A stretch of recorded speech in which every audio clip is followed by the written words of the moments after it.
Eccoci, benvenute e benvenuti a questo nostro Focus, lo sapete, l'approfondimento giornalistico della nostra redazione. Oggi ci occupiamo di chirurgia e anche interventi estetici perché cronaca dei nostri giorni, di pochi giorni fa appunto la scoperta di un medico che millantava di esserlo e che aveva messo su un vero e proprio ambulatorio dove eseguiva degli interventi di chirurgia, non solo di chirurgia ma anche di interventi estetici e ovviamente del tutto illegali. È stato denunciato per questo, ma questo pone appunto il problema e soprattutto noi cercheremo oggi di sensibilizzare, di informarvi su quelli che possono essere i rischi legati proprio a sottoporsi a degli interventi, a sottoporsi ad anche trattamenti estetici che sono altamente rischiosi se non vengono effettuati in ambulatori medici ovviamente anche autorizzati.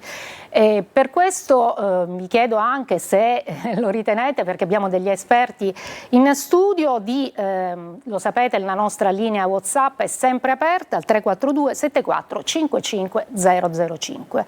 Do subito il benvenuto questo pomeriggio alla dottoressa Giuliana Giudice, che è un medico estetico e anche coordinatrice della Società Italiana Medici Estetici per la Sicilia. Grazie per essere con noi, lei ci guiderà, insomma ci darà anche delle indicazioni soprattutto importanti non soltanto per chi ha una certa età ma anche per i molti giovani che sempre più si avvicinano appunto a questi tipi di trattamenti anche con a volte incautamente.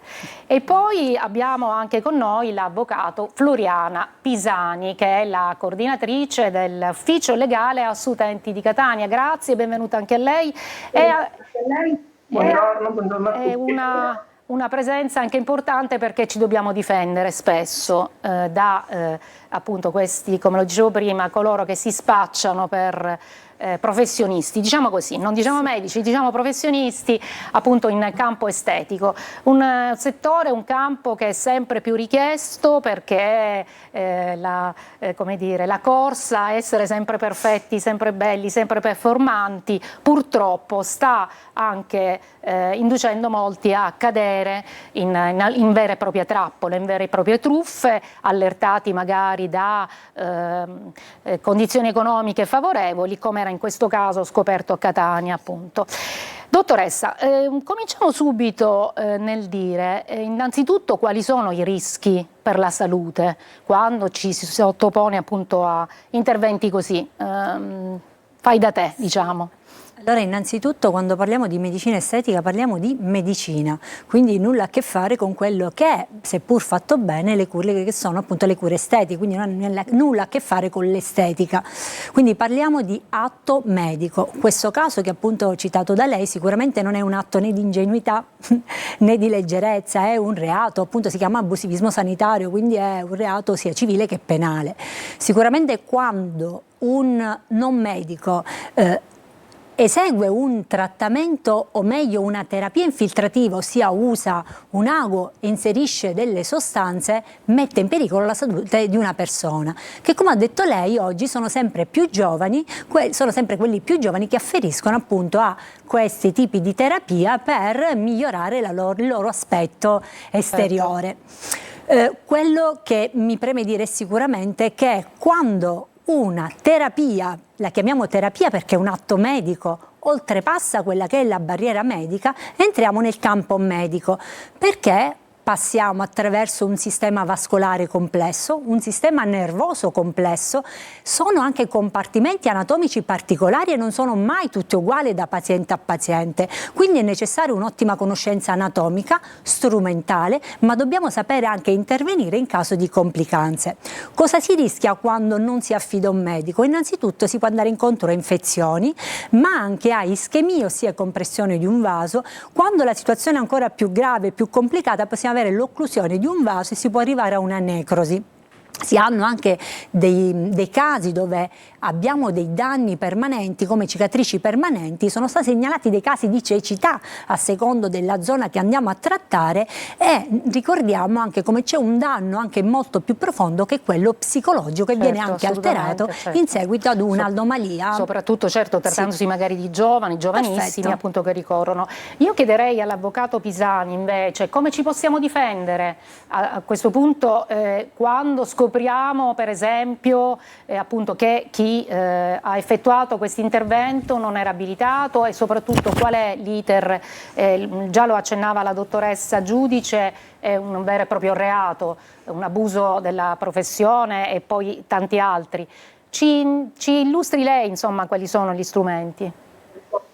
Allora, io partirei da una premessa, la banalità del male. Noi vediamo che prima di tutto ci dobbiamo difendere da noi e quindi dobbiamo capire chi abbiamo di fronte, chiedere il nome completo di questa persona, la ragione sociale, l'indirizzo fisico del centro estetico e del professionista. Dobbiamo capire se è un medico abilitato, se è iscritto all'ordine dei medici e quindi se ha una laurea, l'iscrizione all'albo, eccetera. Quindi la base è che noi per primi dobbiamo informarci sulla persona a cui affidiamo la cura della nostra persona, insomma. I locali devono essere autorizzati, ci dobbiamo anche informare.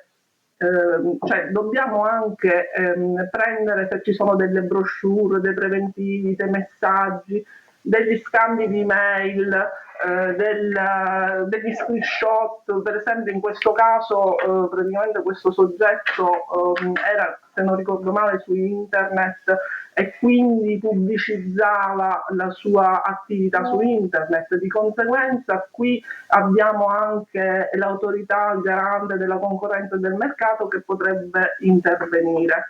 E quindi questa è la fase preventiva, diciamo.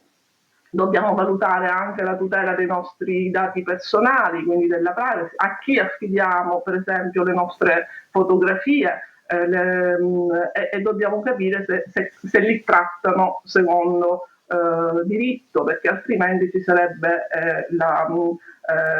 il ricorso al garante della privacy. Una volta che insomma che ci siamo tutelati e purtroppo incappiamo in queste situazioni, come diceva giustamente la dottoressa, abbiamo vari reati. Il primo è l'articolo 348 del codice penale, cioè l'esercizio abusivo di una professione. Quindi la denuncia è una denuncia ovviamente penale, è procedibile d'ufficio, quindi non c'è un termine, non ci sono i famosi 90 giorni per la querela, e la persona rischia da 6 mesi a 3 anni, con una multa che va da 10.000 a 50.000 euro. Le altre ipotesi di reato potrebbero essere la truffa oppure le lesioni personali. Allora, sulle lesioni personali spendo una piccola parolina, cioè se la lesione è fino a 20 giorni è a querela di parte. Questo vuol dire che noi abbiamo 90 giorni di tempo per fare la nostra querela. Altrimenti se il danno supera i 20 giorni è anche procedibile d'ufficio e quindi non c'è questa scadenza. Bene, quindi questo è un po' l'iter. Avvocato, aspetti un attimo, questo è l'iter. Mi interessava sapere invece dalla dottoressa giudice quanto i social, veramente lei nella sua attività insomma quotidiana, e quindi stanno veramente come dire, i cattivi maestri, diventando i cattivi maestri, nel senso che propongono dei modelli che poi sono molte delle volte irraggiungibili o quantomeno insomma veramente anche diventano pericolosi. Sì, come ha detto lei, i social sono molto pericolosi. Oggi diciamo come dà voce più all'arroganza che alla competenza. Oggi è facile, chiunque può aprire un profilo social, dichiararsi esperto in medicina, può mettere tantissimi prima e dopo su labbra, nasi, come nel caso appunto del citato dottor B. Sì. e può vendere qualsiasi cosa, quindi quando la medicina estetica diventa marketing, business, si perde la vera essenza della medicina e non parliamo più di atto medico ma soltanto di una pubblicità spesso ingannevole. Ma quando si rivolgono a lei i pazienti cosa le chiedono? Le portano foto, le dicono sa l'ho visto su appunto un social, mi piacerebbe insomma somigliare o comunque l'intervento che posso diciamo operare in questo senso? Purtroppo questa è sempre colpa dei social perché ha distorto il concetto di medicina estetica. La prima domanda che il paziente fa è quanto costa e paragona i prezzi con quelli di un altro professionista e io lo trovo veramente, a parte poco elegante, ma anche dal punto di vista medico non è corretto. Ripeto, bisogna guardare altre qualità del medico, come ha detto l'avvocato giustamente, controllare se il medico è innanzitutto un medico abilitato, iscritto a un ordine dei medici, ma si ha studiato per poter eseguire appunto delle terapie adeguate a ogni singolo caso. E poi ricordiamolo, il medico estetico è cosa altra rispetto al chirurgo estetico, no? Sì. In Italia, ecco. in Italia può eseguire si possono quindi eseguire terapie medico-estetiche chi ha una laurea in medicina e chirurgia, abilitazione all'esercizio professionale, iscrizione all'ordine dei medici e fino a qui va tutto bene. Non esiste una specializzazione di per sé di medicina estetica, ma nell'ambito delle specializzazioni solo il chirurgo plastico e il dermatologo possono esercitare medicina estetica perché durante il loro corso di studi hanno inserito questa specializzazione, hanno comunque dei corsi di perfezionamento e poi secondo la legge o si esegue un master universitario o un corso quadriennale riconosciuto. Quindi non tutti, anche con la laurea in medicina e chirurgia, possono diventare medici estetici. Certo, assolutamente, anche perché le competenze sono diverse. Sì, sono molto diverse. Lei deve pensare, io sono la mia prima specializzazione in ginecologia, qualora non avessi fatto un corso quadriennale in medicina estetica non avrei conosciuto. Perfetto. Operare insomma in questo senso, ma invece a livello di interventi, cioè la rinoplastica la può fare il chirurgo estetico, solo il chirurgo estetico, perché anche in questo caso si millantava con l'applicazione di un cerotto addirittura, insomma siamo veramente follia al ridicolo. E invece appunto quindi la differenza qual è anche dal punto di vista proprio pratico, cioè che cosa può fare il medico estetico invece che cosa può fare il chirurgo e viceversa? Allora, il medico estetico può seguire tutte quelle terapie ambulatoriali. In realtà la medicina estetica ora non è un atto di bellezza, ma è più una terapia preventiva e contribuire a migliorare il benessere psicofisico di un paziente. Il chirurgo plastico, chirurgo estetico invece può intervenire tramite interventi chirurgici o in ambienti ospedalieri o in ambulatori. Perfetto, attrezzati, a norma. Quindi le famose punturine, insomma io la semplifico molto, no? Con le varie sostanze, insomma queste le può applicare il medico estetico? Sì, sia il chirurgo plastico ma anche il medico estetico. Questo qui. Io vorrei ricordare a lei e a chi ci ascolta anche la vicenda di questa ragazza appunto che purtroppo si è sottoposta a un intervento di rinoplastica, questa volta però sempre trovando sui social insomma il riferimento a Roma però nello stesso tempo questa giovane di Lentini pur andando in uno studio medico purtroppo è morta un anno fa. La ragazza appunto si chiama Veronica Spada e noi ripercorriamo intanto un breve percorso suo attraverso un nostro servizio e poi magari lo commentiamo. Volentieri. Oltre mezz'ora di tentativi di rianimazione invece di chiamare i soccorsi. C'è anche questo dietro la morte di Margaret Spada, la giovane di Lentini che ha perso la vita durante un intervento di rinoplastica a Roma il 4 novembre scorso. Un tempo infinito per chi è in arresto cardiaco. Sono le accuse contenute nella relazione dei NAS nei confronti dei due indagati, i medici Procopio, padre e figlio. Il PM ha chiesto l'arresto per il padre, titolare dello studio, e per entrambi la sospensione dell'attività medica. Il GIP deciderà nei prossimi alcuni giorni. I carabinieri hanno ricostruito i tempi del ritardo fatale partendo dalla foto scattata col cellulare in sala operatoria dal fidanzato della 22enne in cui si vede Margaret già priva di sensi, passando poi dal tabulato delle chiamate al 112 e al 118. In quella mezz'ora non è stato usato il defibrillatore, che peraltro aveva le pile scariche, ed è stato invece praticato un massaggio cardiaco. A complicare la situazione la circostanza che la ragazza non era stato detto di restare digiuno e quando ha perso i sensi è rimasta soffocata dal rigurgito. I Procopio si sono difesi sostenendo che i loro tentativi di rianimazione non sono stati inefficaci, altrimenti Margaret sarebbe morta subito e non nelle ore successive, e puntano il dito anche sulla scoperta di una patologia cardiaca allora ignota. Dopo il clamore suscitato dal caso, i Procopio continuano ad operare in Albania. Intanto ringraziamo Lorena Dolci per questa ricostruzione poi ci sono stati anche l'intervento della magistratura che ha sospeso per un anno i medici. Chiedo a lei, insomma, questa è un eco anche nazionale, dovrebbe mettere in guardia tanti giovani e comunque chi poi di fatto si sottopone appunto a interventi di questo tipo. Sì, devo dire che questa è una notizia che ha colpito l'intera comunità, non solo una singola famiglia alla quale appunto rivolgiamo il nostro abbraccio. Sicuramente questa è una brutta notizia anche perché si parla questa volta di un medico, di due medici, di due chirurghi. E questa è brutta perché sicuramente quando affrontiamo un intervento chirurgico, così come pensiamo a un taglio cesareo, no? Non è diverso da quello che può essere un intervento di rinoplastica. Lì, a parte che la struttura deve essere a norma, ma c'è una fase preoperatoria importante che riguardano delle analisi del sangue, delle visite cardiologiche preoperatorie, una visita anestesiologica, per non parlare di una cartella clinica che è importante e un consenso informato.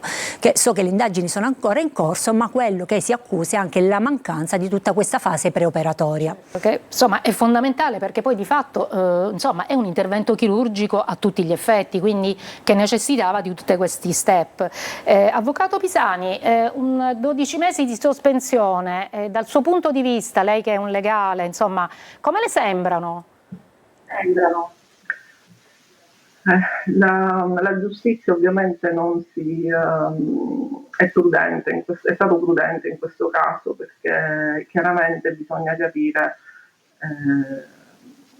loro ovviamente si sono giustificati dicendo che avevano fatto tutto quello che era il loro possesso, però come giustamente diceva la dottoressa, questa attività di informazione nei confronti della ragazza probabilmente, anzi sicuramente è mancata, e da qui c'è stato il problema, insomma, fatale.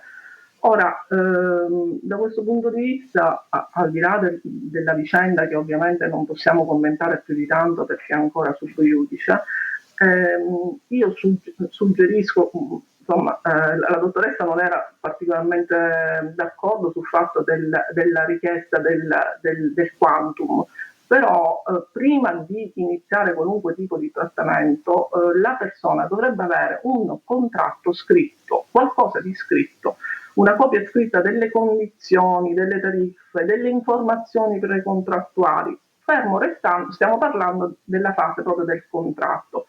A questo si aggiunge tutta l'informazione che deve esserci per la tipologia di intervento, che deve essere messa a disposizione dell'utente, consumatore, insomma, che dir si voglia, perché prima il soggetto deve essere a conoscenza di quelli che possono essere i rischi dell'intervento a cui va incontro e deve autorizzare o meno accettare o meno questi rischi. Poi ovviamente se ci sono anche delle clausole abusive, quelle insomma, le valuta perché devono essere discusse tra le parti, perché se per esempio il medico dice io non sono responsabile qualunque cosa ti succeda, questa è una clausola abusiva e chiaramente anche se io l'ho firmata 2 volte non vale nulla. Quindi insomma tutta questa purtroppo vicenda, la vicenda della ragazza di Lentini E anche la vicenda di questo medico ci pone di fronte ad dobbiamo essere consapevoli che quando ci mettiamo nelle mani di un soggetto, quel soggetto dobbiamo avere le maggiori informazioni possibili ed essere certi che questo soggetto non sia una persona poco attenta, mettiamola a questo così. proposito, dottoressa giudice, le chiedo il consenso informato per sintetizzare, diciamo, questo che è fondamentale poi per andare avanti, ma anche per i trattamenti estetici Sì. si richiede? Qualsiasi atto medico richiede un consenso informato. Io sono d'accordo con l'avvocato quando dice bisogna informare il paziente. Quello che manca, diciamoci la verità, è anche una comunicazione pubblica. Voi fate un lavoro anzi eccellente, ma anche una cultura sanitaria. Il cittadino a chi si deve rivolgere? Una ragazza come deve andare a individuare chi è il medico competente? Quindi in quel caso bisogna fare tantissima campagna divulgativa, spiegare chi è che può esercitare una terapia piuttosto che un altro, cosa devono andare a cercare, quali sono le complicanze anche di un filler alle labbra, ha tante complicanze, come possiamo andare ad agire in caso di complicanze. Quindi cerchiamo appunto il medico, o all'ordine dei medici c'è un numero, ok? C'è il numero dell'ordine dei medici, oppure elenchi di società scientifiche. Anche pretendiamo come paziente dal medico che ci venga, non solo dobbiamo firmare il consenso, ci vengano spiegate le procedure, le complicanze, dobbiamo anche attenzionare il paziente quando esce dal nostro studio, quello che può e quello che non può fare, anche semplicemente mettersi un gloss subito dopo una terapia filler labbra. Un'altra cosa sicuramente importante è farsi rilasciare il talloncino, sia l'etichetta del prodotto utilizzato, che di solito sono dispositivi medici, anche per una garanzia e trasparenza, anche qualora ci fosse una complicanza, poter intervenire anche sull'azienda farmaceutica. Certo, assolutamente, segnalarlo, insomma, sì, in caso anche di reazioni avverse, diciamo, al trattamento. Ci fermiamo, brevissimo stacco e poi ritorniamo di nuovo in studio.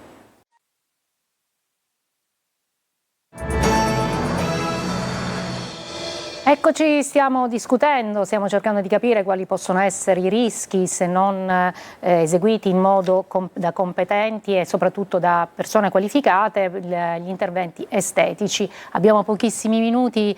Dottoressa, le chiedo, sempre più minori dicevamo, ovviamente questo comporta che ci sia la presenza di un familiare, insomma di chi possa garantire, perché anche a volte questi famosi filler, per esempio, che sono, vediamo, giovanissime che ne fanno appunto utili, cioè che le richiedono. Sì, e innanzitutto ricordiamo come in caso di minore la firma nel consenso informato deve essere messa da entrambi i genitori, quindi non basta un genitore, e l'avvocato poi ci confermerà, ma sono necessarie le firme di entrambi i genitori. Sì, sono sempre più giovani a rivolgersi a medici estetici, diciamo come ormai la medicina estetica sta diventando, anche per colpa, diciamo, dei social, terreno un pochino comune, e si è persa quella che è più la cultura medico-estetica vera e propria, appunto come prevenzione. Sempre più giovani si avvicinano e quindi io penso che quello sia un problema, più insegnare un po' la cultura della bellezza, e quello deve cominciare innanzitutto dalla famiglia, ma poi anche dalle scuole. Certo, che poi il rischio è che insomma siano tutti uguali, no? Perché se si cerca di somigliare sempre di più ad un modello, alla fine poi la bellezza invece sta nella diversità anche, no? Anche nella piccola imperfezione, insomma, cosa che ormai sembra non appartenerci più.